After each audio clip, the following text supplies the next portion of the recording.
Hey, welcome to my podcast. My name is Dr. Brendan McCarthy. I am the Chief Medical Officer of Protea Medical Center in Chandler, Arizona. Thank you so much for tuning into my podcast. I want to start by saying today's episode was something I've talked about a little bit in the past, but it came up in practice again yesterday. And Justin and I were talking. Justin, again, if you don't know, until now, if you haven't heard, Justin is our producer. And so he's our videographer, producer. So we were talking about these episodes. And again, I don't want to repeat myself. So I don't want you to be watching all these episodes and be like, he talked about an episode previously and he's repeating himself. I'm aware of that. Sometimes, though, we were talking, it's important to reiterate a fact and become more precise with it. And I think this one's important to circle back to because it's so big and it affects your lives so much. What really I see affect women is a handful of things, a lot of things in medicine. One of the things is when they give you something and they don't really tell you the fact that it's going to have side effects or something bad happening to you. They don't really trust you to know that, I think. They just give you the pill. They just give you the medicine. That sounds awful when I say it that way. I know that. But if you think about it, when I was 5 years old, women were not allowed to open up a bank account without their husband signing for it first. In 1974, before 1974, women were not allowed to open their own bank accounts or apply for credit without their husband co-signing for that. That's 50 years ago.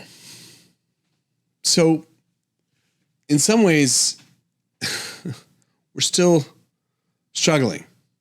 That wasn't that long ago. It's shocking. I remember my wife and I were talking about it over the weekend. It's shocking. So medicine still has a lot of things that are wrong with it when it comes to you.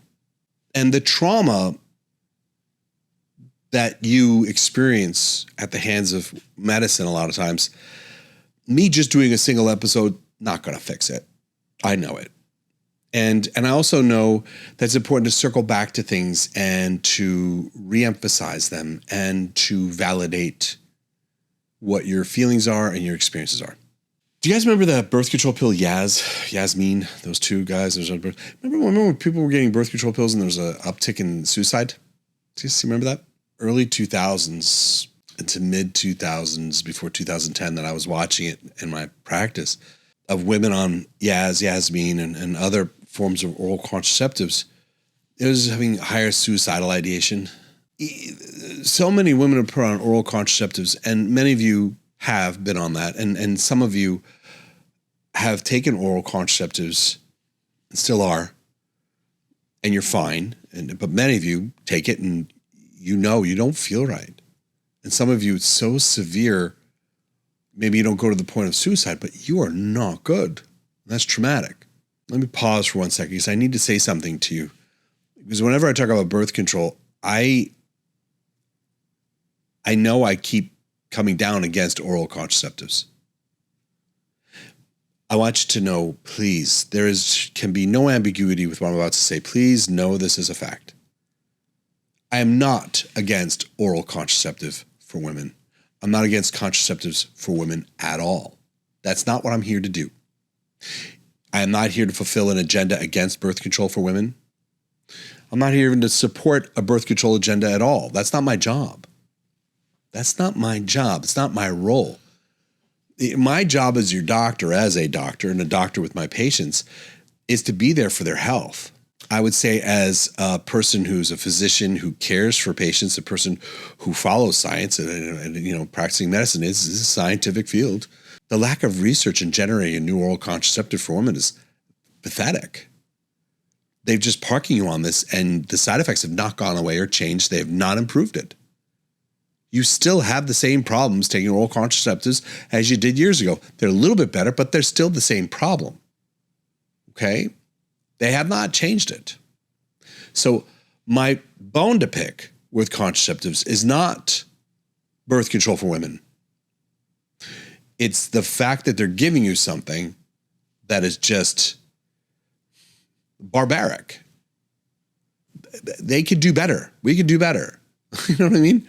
We have a Hadron Collider, right? Where they're able to spin things up beyond the speed of light or something. You know what I mean? They do crazy stuff in science. We spend so much money. Why aren't we spending even a fraction of it on something like this for women? So that's the bone I have to pick with birth control. Back to the topic at hand. So women would take birth control and it would affect their brain chemistry so profoundly, creating anxiety, depression, not feeling good, suicidal ideation on birth control. That is a traumatic experience for them. And some of it was so bad, it sticks with them. I was in clinic with a patient just this past week, and I'm going through her chart and I'm saying, okay, as soon as we sit down with each other, how is everything? Are you continuing the protocol we started you on? How is that going?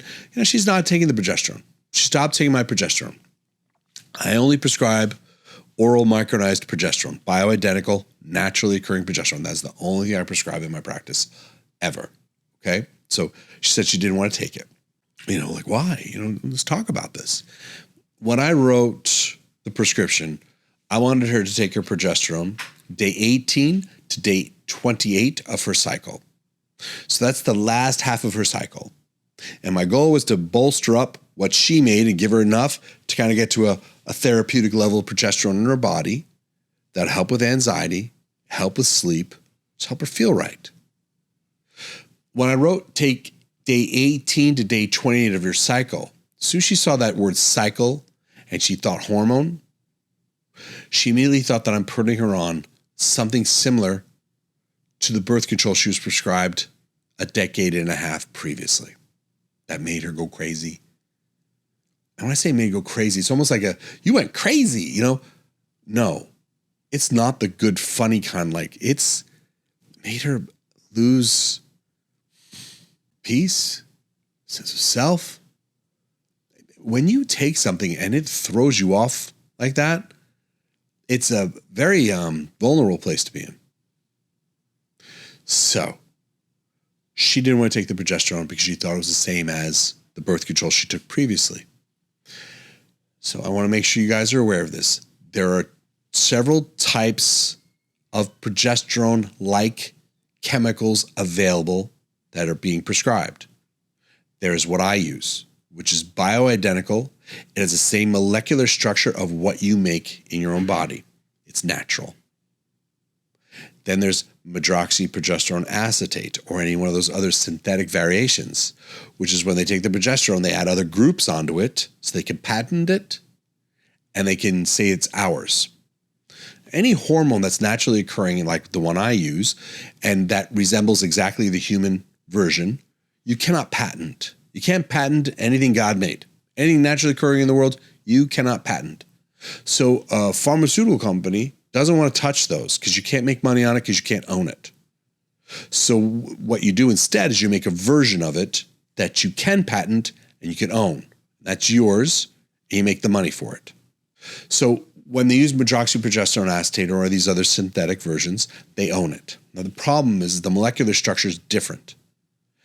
When you take a synthetic progesterone with your birth control, it has none of the benefits that natural progesterone has to the brain.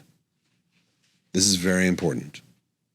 So when a woman takes oral contraceptives, the benefit she's going to have is going to stop her having a cycle normally, like with ovulation and an egg being released. She may still have menstruation, but it's not an actual cycle in the sense of reproduction. She may have some reduction in the lining of the uterus, bringing that back down. That happens as well. So for women with very heavy periods, that sort of thing, okay, that works there. What it doesn't do, the synthetic progesterone, is it doesn't cross the blood-brain barrier and convert into something called allopregnanolone. Now, allopregnanolone is the compound your brain needs to prevent anxiety, to prevent depression. Your brain needs allopregnanolone. It's a neurosteroid, but it comes from your body's natural production. And if you shut it down with the synthetic birth control, because that's what synthetic birth control does, you won't make it anymore. So what happens to these women? these young ladies, because they're the ones that are getting hit with this are in their 20s, early 20s. And I've become old, so I can call people in their 20s young ladies and young boys. It happens. Everyone warned me it's going to happen. You're going to get older. It happened. And I got to laugh because otherwise I'll cry. What happens is they take that and they suppress their natural production of progesterone, and now they don't have any anti-anxiety naturally occurring in their brain, and no matter what, their brain moves in that direction. They don't make as much of their monoamines, which you would know as serotonin, maybe. That's one of the ones. Melatonin is the other. And you'll see depression. You see the brain chemistry shift so radically, they don't feel like themselves. You are never warned about this, or really truly warned about this when you're taking it. They don't really walk you through it very much. They just put you on it. If it doesn't feel right, let me know. I'll change it to the other one. That's not really walking you through it. So in the case of my patient, I had to sit down with her and spend time, which I love to do. I don't resent this time at all, not even a little with her. And I sat down with her and I walked her through why I wanted to do it. I helped dispel the fears she had. I explained the pathways we're working on. I talked about the benefits of what we were going to do. I told her I'd reach out to her in a few days to make sure she's doing all right with it. And I did. And she is. The takeaway from this is that you are led through medicine sometimes in a system that doesn't always advocate for your wellness. And sometimes because of the reactions you've had to the medication and that leadership in medicine, where they've led you down this road, you become nervous about any future interactions. I deal with this every day in practice. I'll have women coming in and they're nervous about anything we do. And they want to do everything very slow, very gentle. I want you to know that that's okay. It's okay for you to be nervous. You're valid for what you went through. Having been treated like that, you deserve space. You deserve quiet, and you deserve listening from your physician and your care provider. You need medicine. We all do. We need medical care at some point in our lives. You need medical care that you deserve and you can trust, you believe in. And when you're traumatized by it, it's hard to come back to it and trust it. The only way for us, physicians, to earn your trust is to be there and listen to you. So when you bring yourself back into a medical clinic, after having an experience like that, I want you to give yourself a permission slip to ask questions, to require patience from your physician. I want you to give yourself a permission slip to advocate for yourself. If my patient came back in my office 6 months from now and repeated the same thing to me, that she didn't take it because she was nervous because she had such a bad experience with birth control, I'm going to spend as much time as she needs in that room to give her clarity and to feel safe. And if I have to do that every appointment for the next few years, I'll do it. But if I don't, after like a couple of visits, I got to work on my technique because I'm not explaining things very well at that point. There's a certain point where I should be able to explain it really well for them. You know what I mean? So there's that part too on my end. Your doctor needs to be smart enough to really explain it to you in a way that you can understand it. Don't forget that part. But just for you, still you deserve that space. It's in a lot of ways, we're being accountable to you. Where in the past, your experiences, we were not very accountable, the medical industry. So I hope this helps. I truly do. Your comments drive this podcast. So if you're on Instagram or if you're, YouTube or wherever, please like, share, subscribe, of course, but please give us a comment. I read them. Justin and I both read them. It helps us come up with what we're going to do. And your stories really move me, and it makes me want to inspire more physicians to practice better for you, because that's ultimately what we're trying to do here. Thank you very much, and I'll see you next time.